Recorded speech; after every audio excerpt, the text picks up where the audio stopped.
రీసెంట్‌గా world geopolitics మరియు global ఎకానమీలో ఒక ఇంపార్టెంట్ డెవలప్‌మెంట్ జరిగింది. యునైటెడ్ స్టేట్స్ ప్రెసిడెంట్ ట్రంప్ ఒక పబ్లిక్ అనౌన్స్‌మెంట్ చేశాడు. ఆ అనౌన్స్‌మెంట్‌లో ట్రంప్ చెప్పాడు, యునైటెడ్ స్టేట్స్ మరియు ఇండియా మధ్య ఒక న్యూ ట్రేడ్ డీల్ అండర్‌స్టాండింగ్ వచ్చింది అని. ఈ డీల్‌తో ఇండియాకి అమెరికా మార్కెట్‌లో టారిఫ్స్ తగ్గుతాయి అని మరియు ఇండియా రష్యన్ ఆయిల్స్‌ని కొనడం ఆపేసింది అని చెప్పాడు ట్రంప్. కానీ at the same time India United states నుండి కొంటుంది.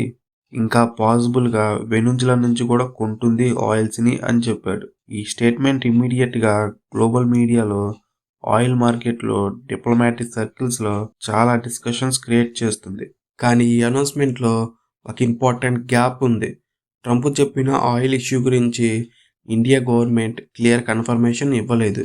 న్యూఢిల్లీ అఫీషియల్ స్టేట్మెంట్స్లో టారిఫ్ రిలీఫ్ గురించి మాత్రమే మెన్షన్ చేశారు. రష్యన్ ఆయిల్స్ స్టాప్ చేస్తామని డైరెక్ట్గా చెప్పలేదు. రష్యా కూడా రియాక్ట్ అయ్యి ఇండియాకి ఫ్రీడమ్ ఉంది, ఎవరి నుండి కావాలంటే అక్కడ నుండి ఆయిల్స్ కొనొచ్చు అని చెప్పింది. ఈ సిచ్యువేషన్ చూస్తే ఇది జస్ట్ ట్రేడ్ డీల్ మాత్రమే కాదు, ఇది ఎనర్జీ సెక్యూరిటీ, జియోపాలిటిక్స్ మరియు ఇండియా స్ట్రాటజిక్ అటానమీ. ఈ టాపిక్ని అర్థం చేసుకోవడానికి మనం oil economics, India energy needs, US strategy, Russia position and Venezuela reality అన్నీ కలిపి చూడాలి. ఇండియా ఒక ఫాస్ట్ గ్రోయింగ్ ఎకానమీ. 1.4 బిలియన్ పీపుల్కి ఎనర్జీ కావాలి. Daily transport, industry, agriculture, electricity అన్నీ ఆయిల్ మీదే డిపెండ్ అయ్యి ఉంటాయి. ఇండియా వరల్డ్లో third largest oil importer. So ఇండియాకి ఆయిల్ డెసిషన్స్ అంటే ఎమోషనల్ కాదు, purely practical, economics and strategic decisions. Trump అనౌన్స్మెంట్లో చెప్పిన మెయిన్ పాయింట్ ఏంటంటే ఇండియా రష్యన్ ఆయిల్స్ కొనడం స్టాప్ చేస్తుంది అని. ఈ స్టేట్మెంట్ చాలా సెన్సిటివ్, ఎందుకంటే యుక్రెయిన్ వార్ స్టార్ట్ అయ్యాక రష్యా మీద వెస్ట్రన్ కంట్రీస్ శాంక్షన్స్ పెట్టాయి. రష్యా ఆయిల్ చీప్గా అమ్ముతుంది. ఇండియా రష్యా నుండి ఆయిల్స్ డిస్కౌంటెడ్ రేట్స్లో కొంటుంది. ఇది ఇండియాకి ఎకనామిక్ బెనిఫిట్ ఇచ్చింది. రిఫైనరీ మార్జిన్స్ ఇంప్రూవ్ అయ్యాయి అండ్ ఫ్యూయల్ ప్రైజెస్ కంట్రోల్లో ఉన్నాయి. Russia oils especially crude India రిఫైనరీస్కి సూట్ అవుతుంది. ఇండియాలో చాలా refineries complex type heavy crude process చేయగలుగుతున్నాయి. Russia నుండి ఇండియాకి ఆయిల్ షిప్పింగ్ రిలేటివ్లీ ఈజీ. ఈ ఫ్యాక్టర్ వల్ల రష్యా ఇండియాకి ఇంపార్టెంట్ సప్లయర్ అయ్యింది. ట్రంప్ పర్స్పెక్టివ్లో చూస్తే ఇండియా రష్యన్ ఆయిల్స్ కొనడం వల్ల రష్యాకి రెవెన్యూ వస్తుంది. ఆ రెవెన్యూ యుక్రెయిన్ వార్కి యూజ్ చేస్తుంది అని అమెరికా నమ్ముతుంది. అందుకే అమెరికా ప్రెజర్ క్రియేట్ చేస్తుంది. ఇండియా రష్యా ఆయిల్స్ కొంటుంటే టారిఫ్స్ పెంచడం, ట్రేడ్ ప్రెజర్ క్రియేట్ చేయడం అన్ని స్ట్రాటజీస్ యూజ్ చేస్తుంది. 2025లో ట్రంప్ ఇండియా మీద టారిఫ్స్ ఇంపోజ్ చేశాడు. ఇండియా ఎక్స్పోర్ట్స్ మీద ఆల్మోస్ట్ 50% ఎఫెక్టివ్ డ్యూటీ లేక ఎఫెక్ట్ వచ్చింది. ఈ ప్రెజర్ వల్ల ఇండియా యుఎస్ ట్రేడ్ రిలేషన్స్ మొత్తం డిస్టర్బ్ అయ్యాయి. ఫిబ్రవరి 2026 అనౌన్స్మెంట్లో ట్రంప్ చెప్పాడు, టారిఫ్స్ని 18% లెవెల్కి తీసుకొస్తాము అని. ఇది ఇండియా ఎక్స్పోర్ట్స్కి చాలా ఇంపార్టెంట్ అండ్ రిలీఫ్ కూడా. కానీ టారిఫ్ రిలీఫ్ ఎక్స్చేంజ్లో ఆయిల్ కమిట్మెంట్ ఉందా లేదా అని క్వశ్చన్ రైజ్ అవ్వచ్చు. ఇండియన్ గవర్నమెంట్ అఫీషియల్ కమ్యూనికేషన్లో ఆయిల్ స్టాప్ చేస్తామని ఎక్కడా మెన్షన్ చేసలేదు. మినిస్ట్రీ ఆఫ్ ఎక్స్టర్నల్ అఫైర్స్ క్లియర్గా చెప్పింది ఏంటంటే ఇండియా ఎనర్జీ డెసిషన్స్ కమర్షియల్ కాదు అండ్ నేషనల్ ఇంట్రెస్ట్ బేస్ మీద ఉంటాయి అని క్లియర్గా చెప్పింది. And market conditions, price, logistics అన్నీ చూసి డెసిషన్స్ తీసుకుంటామని ఎంఈఏ చెప్పింది. ఇండియా స్టాండ్స్ చాలా కన్సిస్టెంట్. ఇండియా ఇప్పుడు కూడా చెప్పింది, we buy oils from who ever gives best price and reliable supply. ఇది ఈ మిడిల్ ఈస్ట్ అయినా, రష్యా అయినా, యుఎస్ అయినా అండ్ వెనిజులా అయినా, ఇది India energy security policy. Russia reaction కూడా ఇంట్రెస్టింగ్. క్రెమ్లిన్ చెప్పింది ఏంటంటే ఇది నథింగ్ న్యూ అని, ఇండియా ఆల్రెడీ డైవర్సిఫై చేస్తుంది అని, ఇండియాకి ఫ్రీడమ్ ఉంది అని. రష్యా పర్స్పెక్టివ్లో ఇండియా లాంగ్ టర్మ్ పార్ట్నర్. సడన్గా India Russian oils completely stop చేస్తుంది అంటే రష్యా నమ్మలేదు, ఎందుకంటే కాంట్రాక్ట్స్ ఆల్రెడీ బుక్ అయిపోయి ఉన్నాయి. రిఫైనరీ ప్లానింగ్ కొన్ని మంత్స్ ముందే జరిగింది అండ్ ఓవర్ నైట్ స్టాప్ చేయడం ఇంపాసిబుల్. ఎకనామిక్ రియాలిటీ చూస్తే కూడా ఇమీడియట్గా స్టాప్ చేస్తే ఇండియాకి కాస్ట్ పెరుగుతుంది.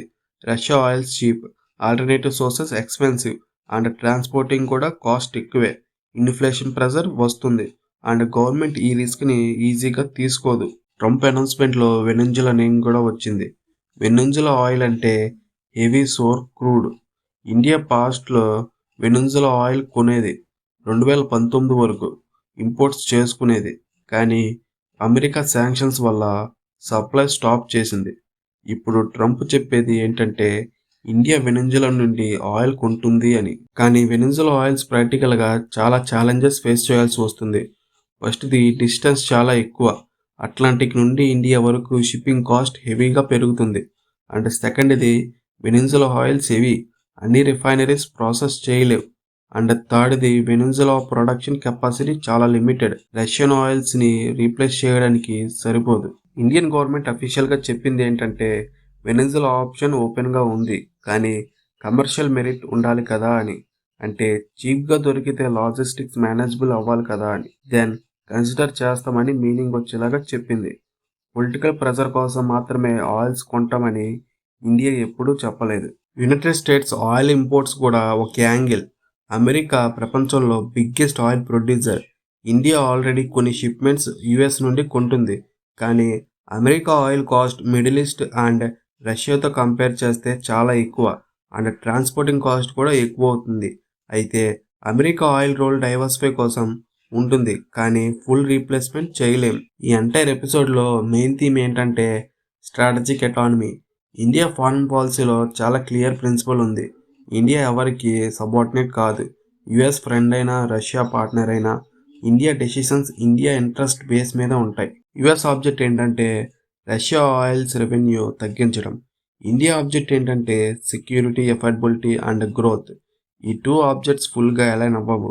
అందుకే నెగోషియేషన్స్ జరుగుతున్నాయి, ప్రెజర్ జరుగుతున్నాయి, కానీ ఫైనల్ డెసిషన్స్ గ్రాడ్యువల్గా క్యాలిక్యులేటెడ్గా ఉంటుంది. Trump public statements political messaging కోసం చాలా స్ట్రాంగ్గా ఉంటాయి.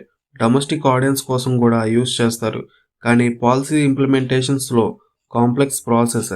ఈ డిఫరెన్స్ని మనం అర్థం చేసుకోవాలి. ఇండియా రష్యన్ ఆయిల్స్ గ్రాడ్యువల్గా రిడ్యూస్ చేస్తుండొచ్చు. ఆల్రెడీ రష్యా షేర్ కొంచెం తగ్గింది. మిడిల్ ఈస్ట్ ఇంపోర్ట్స్ పెరిగాయి అండ్ యుఎస్ ఇంపోర్ట్స్ కూడా స్లోగా పెరుగుతున్నాయి. కానీ కంప్లీట్గా స్టాప్ చేయడం చాలా కష్టం. అది రియాలిటీలో జరగదు. ఈ షిఫ్ట్ జరిగితే రష్యా ఇంపాక్ట్ పడుతుంది. Russia forced to give more discounts to China. China already major buyer. India Russian oils కొనడం ఆపేస్తే రష్యా బార్గెనింగ్ పవర్ తగ్గుతుంది, కానీ రష్యా కంప్లీట్లీ కొలాప్స్ అవుతుంది అని కాదు. ఇండియా సైడ్లో ఆయిల్ కాస్ట్ పెరిగితే కరెంట్ అకౌంట్ డిఫెక్ట్ ఇంక్రీజ్ అవుతాయి. గవర్నమెంట్ ఈ రిస్క్ని చాలా కేర్ఫుల్గా మేనేజ్ చేస్తుంది. ఈ హోల్ స్టోరీ చూస్తే ఒక క్లియర్ లెసన్ ఉంటుంది. హెడ్లైన్స్లో India stop buying Russian oils అని ఈజీగా చెప్పచ్చు, కానీ గ్రౌండ్ రియాలిటీలో డెసిషన్స్ చాలా క్రిటికల్గా ఉంటాయి. ఎనర్జీ పాలసీ స్లోగన్స్ మీద కాదు, కాంట్రాక్ట్స్, షిప్మెంట్స్ అండ్ రిఫైనరీస్ మీద డిపెండ్ అయ్యి ఉంటుంది. 2026 US India trade deal finalise అయ్యాక క్లారిటీ వస్తుంది. అగ్రిమెంట్స్ బయటకు వస్తాయి. అప్పుడు ఆయిల్ కమిట్మెంట్స్ ఎగ్జాక్ట్గా ఏంటో తెలుస్తుంది. అప్పుడు వరకు ట్రంప్ చెప్పేది media narratives and official statements మధ్య గ్యాప్ ఉంటుంది. ఫ్యూచర్లో India renewable energy, electric mobility, domestic production మీద ఫోకస్ పెంచుతుంది. కానీ అప్పటి వరకు ఆయిల్ చాలా ఇంపార్టెంట్. అందుకే ఇండియా ఎవ్రీ బ్యారెల్ని స్ట్రాటజిక్గా చూస్తుంది. ఈ వీడియో ట్రేడ్ గురించి మాత్రమే కాదు, ఇది power, sovereignty, economy and future గురించి. అందుకే సింపుల్ హెడ్లైన్లో కన్నా డీప్గా అర్థం చేసుకోవాలి. ట్రంప్ చెప్పినట్టు ఇండియా రష్యా నుండి ఆయిల్స్ కంప్లీట్గా స్టాప్ చేసి వెనిజులా నుంచి కొంటుందంటారా? మీ ఒపీనియన్ ఏంటో కామెంట్ చేయండి. ఇంకా ఛానల్ని సబ్స్క్రైబ్ చేయకపోతే ప్లీజ్ సబ్స్క్రైబ్ చేయండి. ఈ వీడియోకి లైక్ చేయండి అండ్ మీ ఫ్రెండ్స్కి షేర్ చేయండి. ఉంటాం మరి. జై హింద్, జై భారత్.